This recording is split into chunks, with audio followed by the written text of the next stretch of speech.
Hey guys, welcome to my YouTube channel. Of course, my name is Brittany and I'm new to YouTube. I am a 33-year-old Sagittarius, so yes, my birthday is in December in the earlier part of the month.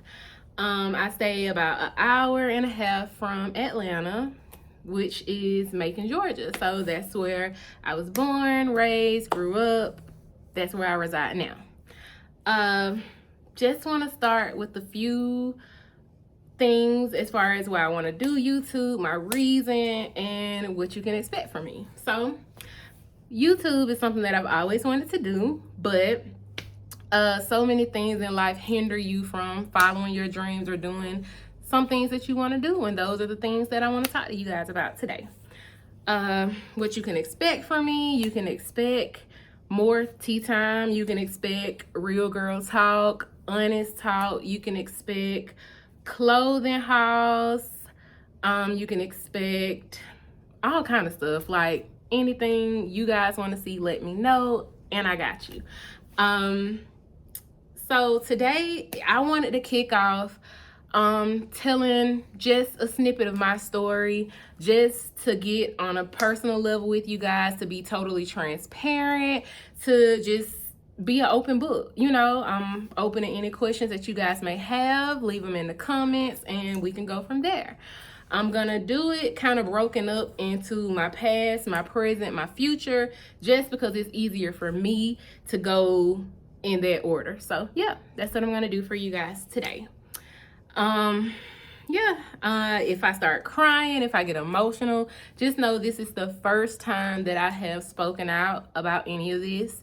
This is the first time that I've tapped into my truth and wanted to be my true authentic self, be transparent, because I have a story, I have a testimony, and I feel like it's my obligation to share that with the world, So that's what I'm doing here. So let's start with my past. I grew up in a broken home, in a broken environment, going from house to house. My mom was an addict. Well, my mom is an addict. My dad, he was in the military when I was born, but after that, he was pretty much absent. My grandparents raised me, and that was that. I grew up chasing love, chasing that feeling of wanting to people please. That was just something that I did, and it was something that I thought I was supposed to do. Fast forward about 5 years, age of 12. That was the first time that I was molested. I can go into great detail about that night because who does not forget that? I remember every sickening detail. I really do, but I don't want to dive too deep into that story. We can save it for another time. But I was molested from the age 12 until 13, off and on. And then he started to rape me. That happened for years. It happened from the age of 12 up until I was almost 17. It happened, and that's my truth. It's a horrible truth, but that's my truth. My innocence was snatched from me, and I was stuck in that mindset for a very, very long time. For a very long time. I was numb. I lost myself. I didn't know how to move past it. I didn't love myself. I didn't dedicate any time to healing through it. And I started to resent everybody around me. I started drinking around the age of 17, partying just to numb that feeling. I absolutely despise the smell of cigarettes because of that. I don't like to go out because of that. That at an earlier age, I struggled with that. I forced myself to go out, but inside it was like torment. I was going through a lot. I was disconnected from the world. I developed dependency issues, knowing people were not really for me, but I felt like I had to people please. Going back to those early years and what I felt like I had to do. My mental was non-existent.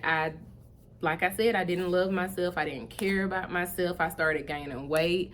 I started suppressing everything that was going on, compartmentalizing, pushing it away, locking keys on everything that I was dealing with. And needless to say, I was depressed. And I didn't know at that early of an age what depression was. I didn't know how bad I had it. I didn't know that it would linger. I didn't know that I would go through it for so long.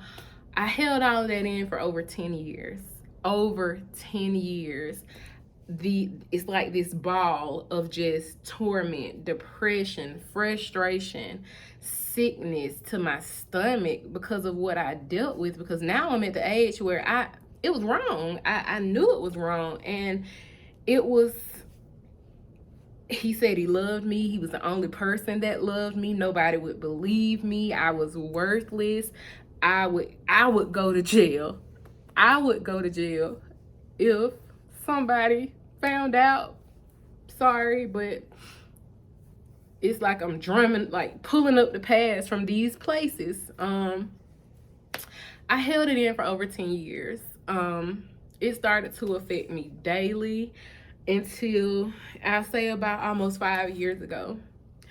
When I noticed that it was affecting my marriage, and I noticed it was affecting me and my wife's relationship, my relationship with my parents, just friends, family. When I started to notice that a few years ago, I knew I had to make some changes, but you have to think about it. Over 10 years of built up hurt and anxiety and pain and frustration and depression, compartmentalized. You don't know how to break it apart and how to deal with it. And I struggled. The first 2 years of my marriage was a struggle. And most of it, I mean, I'm one for taking accountability. A lot of it was because of what I was dealing with. You know, my wife didn't know how to deal with somebody with severe depressive disorder. She didn't know how to be married to it. It was new to her. You know, it was new to her. But she's still here. We'll be married 5 years in November. And I'm forever grateful for everything we've went through, because the foundation we have now is super solid. We co-parent. We're just, I don't know, I just feel like we're achieving so much together at this point right now. And my relationship with my dad, when I say he is annoying, he's annoying, and I mean that in the best way possible. My dad calls me, he checks on me, he texts me. If he doesn't hear from me, he's gonna keep texting me until he hears from me. He's gonna call my grandma and say, hey, you talked to Brii, is she okay? And she's gonna call me and tell me, you need to call your dad. So I appreciate the growth. I appreciate him letting me sit down with him to express all of these things that I was harboring on the inside. That moment changed me and my dad's relationship, and I could not be more grateful.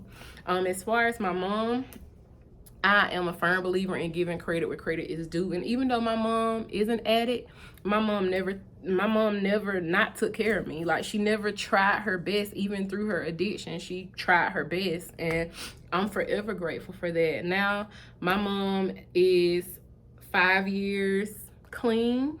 She has a great job. She just got her first car off the lot. She just got her a new place. My mom is a junior in college. Yes, my mom is a junior in college.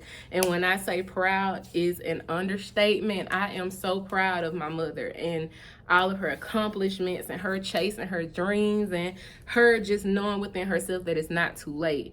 And I only have one grandparent left. And when I say Bernice is that, she is my person. My grandmother is my person, and I could not be more appreciative of her praying for me my whole life, her filling in the gap when she didn't have to. She did so much for me, and I am forever grateful and indebted to her for that.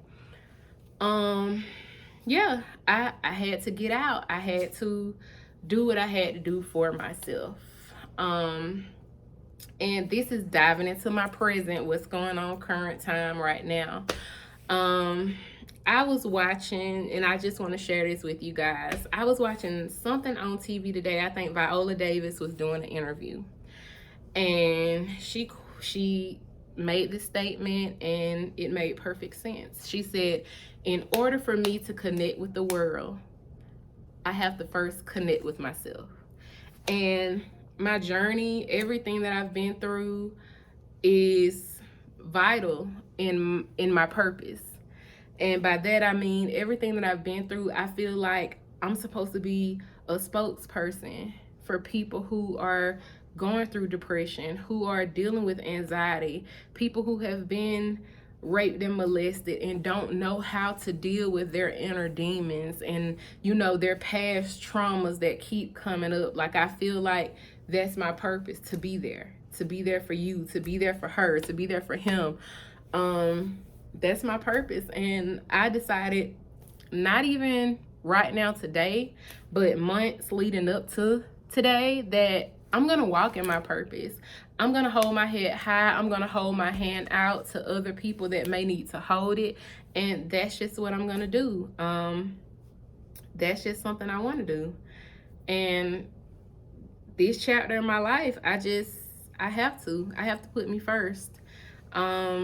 I am seeing a therapist. I am journaling to cope with the things that I've been through. I am being open and wanting to communicate and wanting to tell bits and pieces of my story and wanting to just be there for other people. Like, that's where I'm at right now in my life. And over all of these years, I got to 298 pounds. That was my heaviest weight. So I made the first big decision for myself that I made was to have weight loss surgery. And this is my first time really telling anybody, besides a couple of people who know just because they went through the journey with me. But my highest weight was about 296. Today I am 235 or 236. So I lost about 60 pounds. And yeah, that was, even though it's hard, that was one of the best decisions that I've ever made for myself. I'm showing this confidence, this love for myself. It's just so much about me that I'm in love with that I didn't know existed until after I started shedding the dead weight, the body weight, you know, the mental weight, the weight of trauma, everything that I've been through. So, you know, current time, I'm doing what I have to do for myself, and by any means, I'm putting me first. You know, that's just what I'm doing for myself. The next chapter of my life, because I can't really get into the future with you guys, because I want you guys to stick around. I want you to stick around. I want you to follow my journey. I want you to be a part of my journey. So this chapter of my life is called Becoming Brii, because I want to be the best version of myself. So the person that I was, I'm no longer her, but I am on the road. I am journeying to becoming the Brii that I'm supposed to be. And with that, I'm granting forgiveness to situations and people who've hurt me. I'm also offering grace, because gracefully, I want to forgive. Gracefully, I want to forgive me for sleeping on myself. Yes, I have to forgive myself. I have to grant grace to myself. And self-love and self-care, that's all a big part of my journey. It's very important to me. And yeah, I just wanted to just share a snippet of my then and my now, and I have so much in store for you guys. Again, post-op bariatric clothing hauls, because I've only worn 3 outfits since my surgery, which was in January, and it's May the 1st. I don't go out. I'm very stuck in a t-shirt and legging type of mindset, but oh, y'all are gonna see me. I'm gonna step out. You guys are gonna see me. And when I say you're gonna see me, you're gonna feel me, because I am bringing everything to you guys. So bariatric, post-bariatric clothing hauls, tea time with Brii, where we get into the good, the bad, the ugly. And yes, I will take topics for that. Just me sharing my journey, me coming to you guys with vlogs, lifestyle, anything. Like I'm just here for it. Like, this is my outlet. This is me sharing with you guys the biggest part of me. And I just want you guys to comment down below. Let me know what you thought of my first video. Let me know what you want to see, what you all expect. And just drop some hearts. Like, show me some love, because in return, I promise to do the same for you. So yes, make sure you like, make sure you comment, drop some hearts down below. Make sure you subscribe, of course. Subscribe to my channel and turn on your post notification bell, so every time I post, you guys are notified. I want to thank you so much for watching this video, because you did not have to devote that 16 minutes into me, and I appreciate it so much. So as always, dolls, I am on the road. I am on this journey to becoming Brii, and I look forward to you guys journeying with me. Thank you guys so much.